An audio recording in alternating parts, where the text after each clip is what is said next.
and he was the third Mughal emperor, and I will tell you the history of this beautiful monument.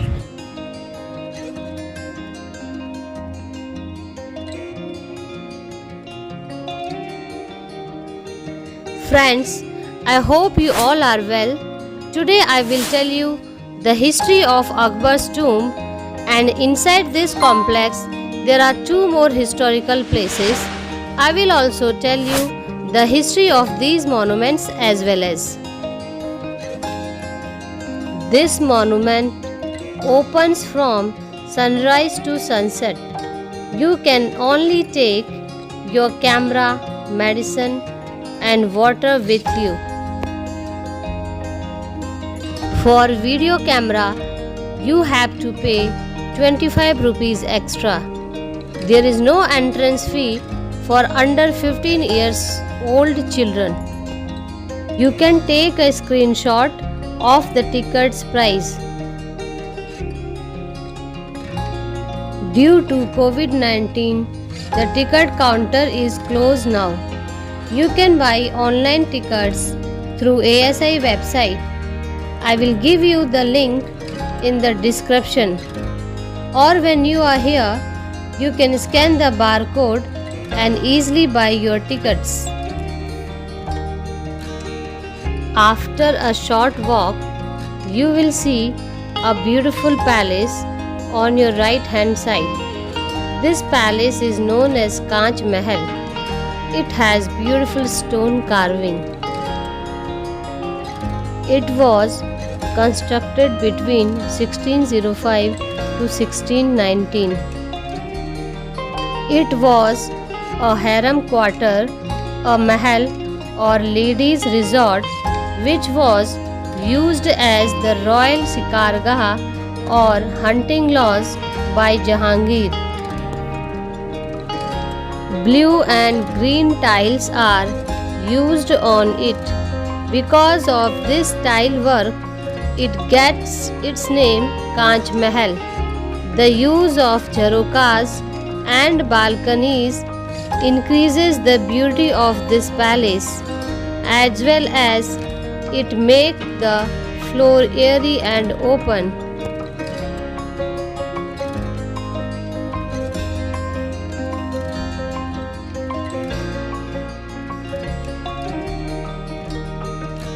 You will see the tomb of Lodi after a short walk from this palace.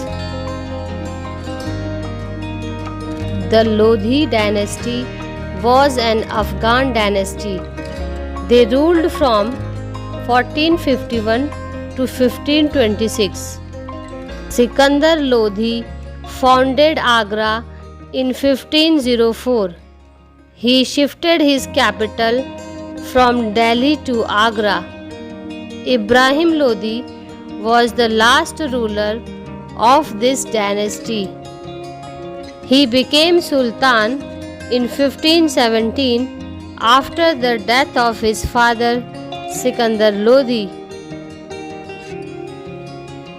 There is no historical record to identify the prince or noble who was buried here.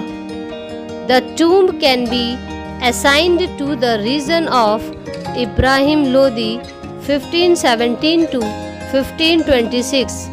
It has been restored by the Archaeological Survey of India. Now I will take you to Akbar's tomb. Akbar's tomb is 15 km away from the center of Agra. Friends, you will be surprised to hear that King Akbar started building his own tomb while he was alive, but this is true. Akbar started the construction of his tomb from 1602 to 1605. He died in 1605. Later on, the construction of his tomb was completed by his son Jahangir from 1605 to 1613. It took 11 years to complete. This tomb is built in 120 acres. This tomb has 4 entrance gates, but you can enter only through South Gate. This gate looks completely different from the rest of gates. There are 4 marble minarets above the gate. You can see the beautiful marble inlay art on the entrance gate. From a distance, it looks like painting. In this art, different types of stones are cut and applied to another stone. You will see the stars and Arabic language text which represent the Muslim religion.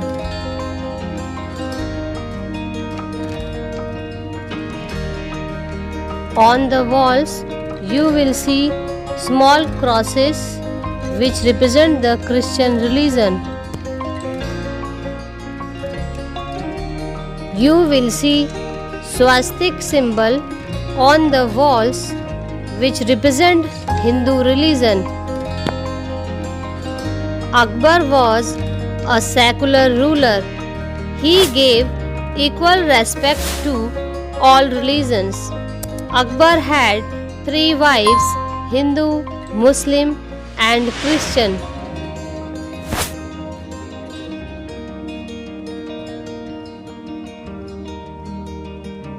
Akbar was the 3rd Mughal emperor. He was born on 15 October 1542 at Amarkot and died on 27 October 1605 at the age of 63. His father's name was Humayun, who was the 2nd Mughal ruler.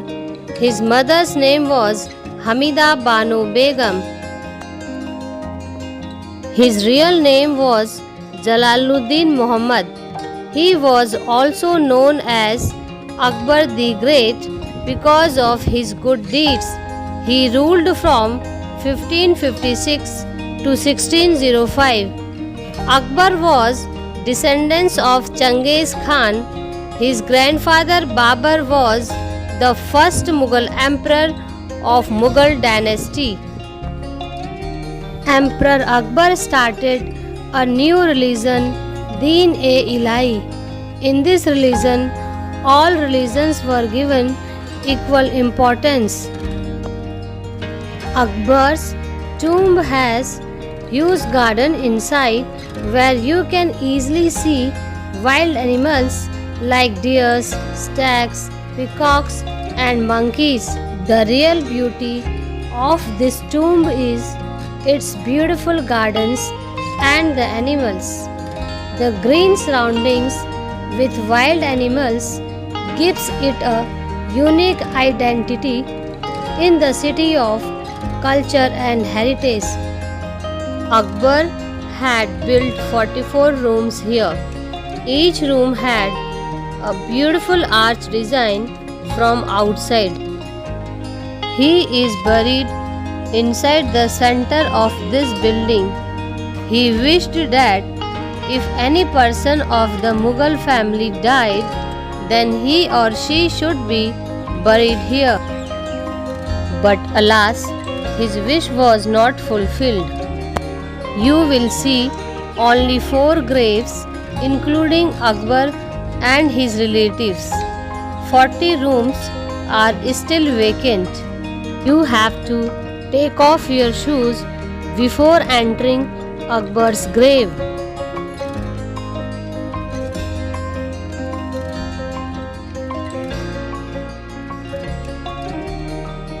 When you will enter inside, you will see a beautiful room. This room has beautiful paintings on the walls. During that time, it was beautifully painted with gold water, but it was looted by Raja Ram Jat during the reign of Aurangzeb. Aurangzeb was a tough Muslim ruler. During his reign, he destroyed many Hindu temples. Aurangzeb fraudulently killed the Jat Sardar of Bharatpur. Raja Ram wanted to take revenge of his father's death. Raja Ram attacked Agra and took away huge amounts of precious and semi-precious stones, gold, jewelry, diamonds, carpets, etc. He dug the grave of Akbar, took out his remains and burned. In 1905, Lord Curzon renovated this monument. The way to Akbar's tomb passes through a tunnel.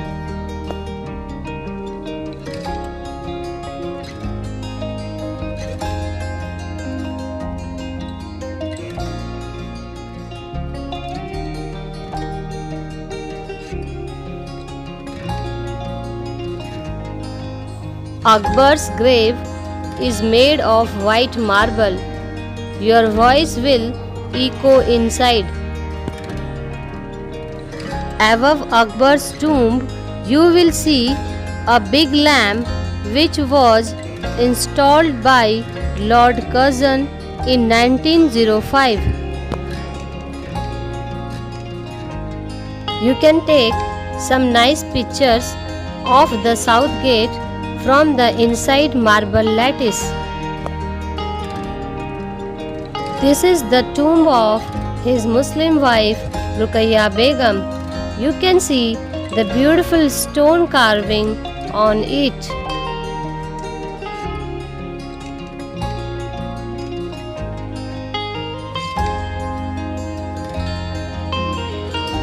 This is the tomb of his daughter Sakrun Nisha Begum. Her children are buried next to her.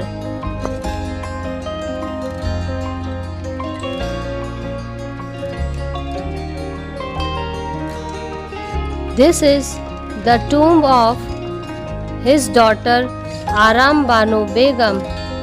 Her child is buried next to her.